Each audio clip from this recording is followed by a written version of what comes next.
오늘 주신 말씀 베드로후서 3장 8절로 13절 말씀 우리 다 같이 함께 읽도록 하겠습니다.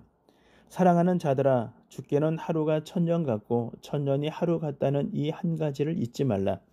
주의 약속은 어떤 이들이 더디다고 생각하는 것 같이 더딘 것이 아니라 오직 주께서는 너희를 대하여 오래 참으사 아무도 멸망하지 아니하고 다 회개하기에 이르기를 원하시느니라. 그러나 주의 날이 도둑같이 오리니 그날에는 하늘이 큰 소리로 떠나가고 물질이 뜨거운 불에 풀어지고 땅과 그 중에 있는 모든 일이 드러나리로다. 이 모든 것이 이렇게 풀어지리니 너희가 어떠한 사람이 되어야 마땅하냐? 거룩한 행실과 경건함으로 하나님의 날에 임하기를 바라보고 간절히 사모하라. 그날에 하늘이 불에 타서 풀어지고 물질이 뜨거운 불에 녹아지려니와 우리는 그의 약속대로 의가 있는 곳인 새 하늘과 새 땅을 바라보리도다. 아멘.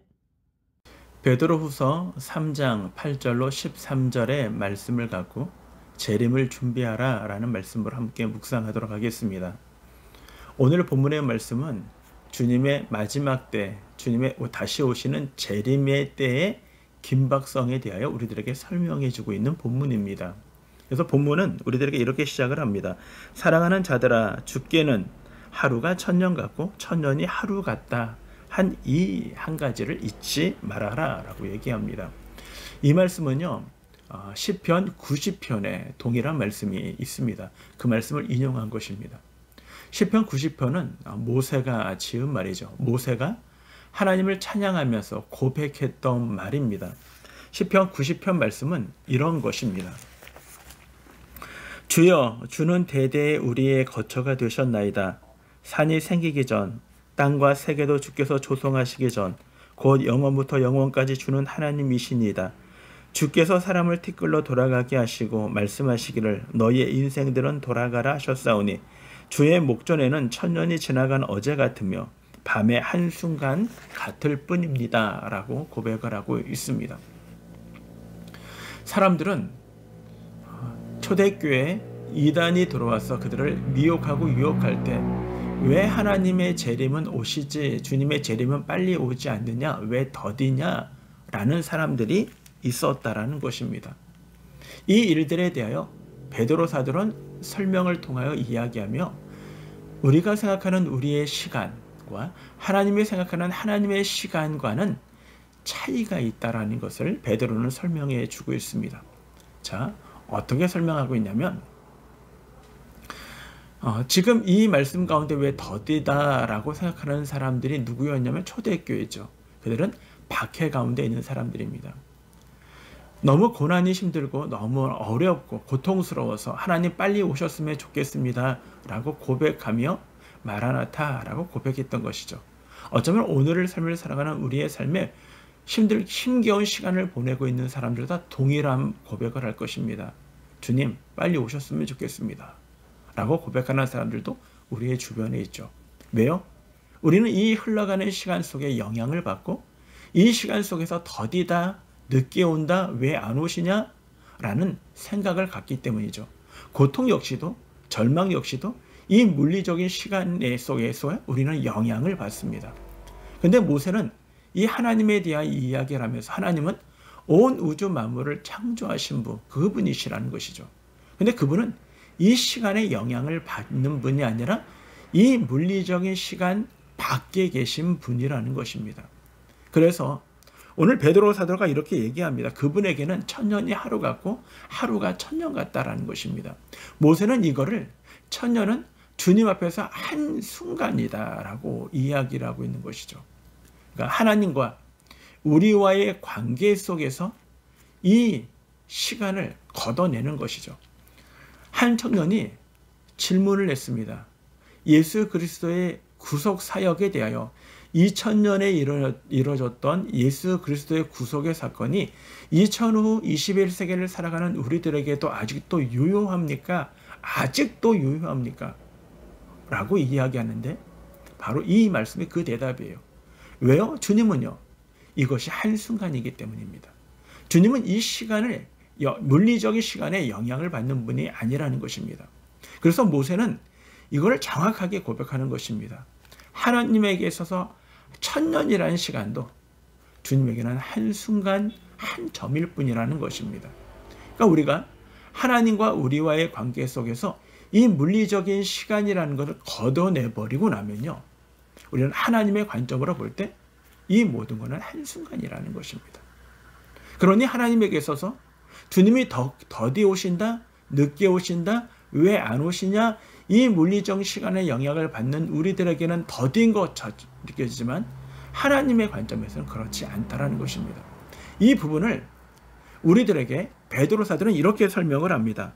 9절에 주의 약속은 어떤 이들이 더디다고 생각하는 것까지 더딘 것이 아니라 오직 주께서는 너희에 대하여 오래 참으사 아무도 멸망하지 않고 다 회개하기를 이르기를 원하시느니라, 이렇게 말씀하셔요. 하나님의 목적과 우리의 목적은 달라요. 우리의 목적은 현재 우리가 고통당하는 것으로부터의 우리의 해방이라고 생각한다면 하나님의 생각은 그게 아니라 온 모든 사람들이 구원에 이르고 생명에 이르기를 원하신다라는 것입니다. 그래서 그 사관 속에서 우리의 패역함이 있고 우리가 고난과 어려움을 당하는 상황이 있지만 좀 더 많은 사람들이 구원받기를 원하시는 하나님의 사랑과 긍휼이 이 속에 포함되어 있다는 것입니다. 그래서 아직 주님이 오시지 않는다는 것입니다. 누구를 위하여? 우리를 위하여 오래 참으사 아무도 멸망하지 아니하고 다 회개하기를 이르기를 원하시느냐, 이것이 하나님의 마음이에요. 이 시점에서 우리는 생각해야 될 것이 나의 이 고난을 피하기 위하여 이 어려움을 당하는 우리의 마음이 말로 표현할 수 없겠죠. 우리는 우리만 생각하는 것이 아니라 또 다른 영혼들을 위하여 우리가 부름을 받았다면 그들을 생각하는 하나님의 마음을 우리는 담으셔야 한다는 것입니다.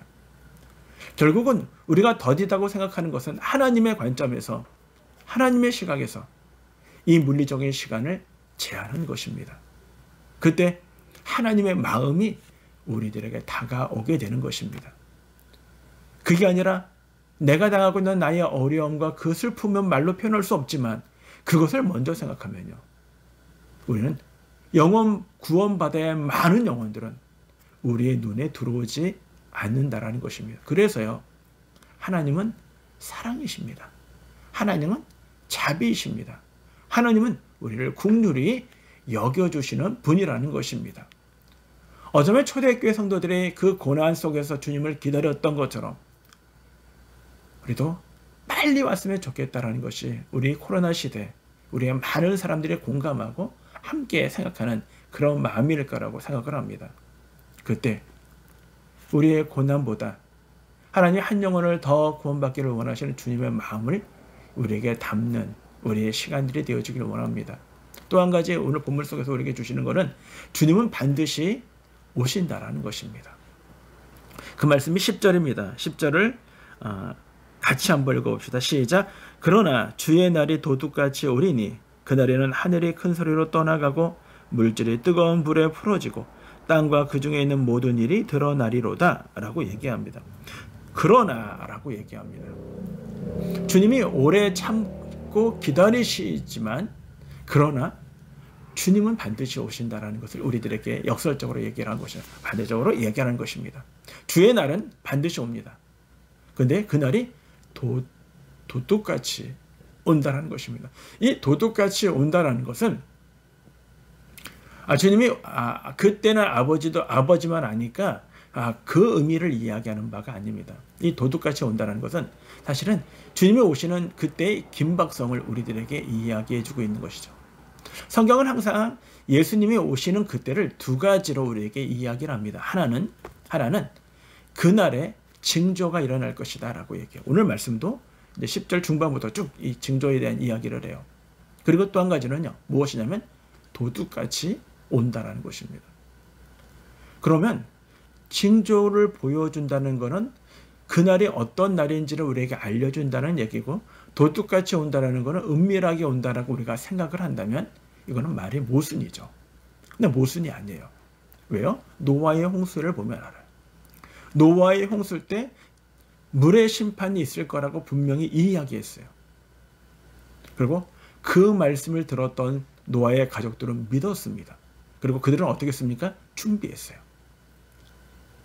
근데 그 말을 믿지 않았던 사람들은 준비하지 않았어요. 바로 그거예요. 하나님의 징조 우리들에게 보여주십니다. 그리고 그거를 아는 사람은요, 하나님의 말씀을 믿는 사람들이에요. 믿는 사람들에게는 예비되어지는 재림이지만 믿지 않는 자들에게는 그들에게는 도둑같이 오는 시간이라는 것입니다. 그것을 우리들에게 이야기해 줍니다. 그런데 이때 우리들에게 뭐라고 얘기하냐면 뒤에 보면 12절에 11절 중반절에 보면 너희가 어떤 사람이 되어야 마땅하냐라는 것입니다. 재림 때에 너희는 어떤 사람이 되어야 마땅하냐? 네, 이렇게 얘기합니다. 거룩한 행실과 경건함으로 하나님의 나라에 임하기를 바라보고 간절히 사모하라. 한마디로 얘기하면요, 그날을 기다리고 사모하고 행실로 준비하고 경건하여지는 것, 한마디로 얘기하면 거룩한 백성의 삶을 살아가는 것, 그것이 준비되어지는 자예요. 오늘 말씀을 이렇게 한번 정리해 보도록 하겠습니다. 하나님은 우리들에게 이 재림의 때 뭘 우리에게 준비하라고 말씀하십니까? 거룩한 행실, 경건함, 간절히 사모하는 마음이라고 우리에게 얘기합니다. 재림을 준비하십시오. 오늘 우리에게 주어지는 우리의 시간 속에서 그냥 언젠간 오겠지 막연히 기다리는 믿음 없는 자와 같지 말고요. 하나님의 그날의 가까움을 볼수록 더욱더 예비하고 준비하고 거룩한 어로, 거룩한 행실, 그리고 하나님 안에 우리 안에 하나님의 계심을 날마다 점검해 보시며 거룩한 백성으로 삶을 살아가시는 우리 모두들, 우리의 가정들, 그리고 우리의 교회, 믿음의 공동체 모두가 되어지기를 주님의 이름으로 축원합니다.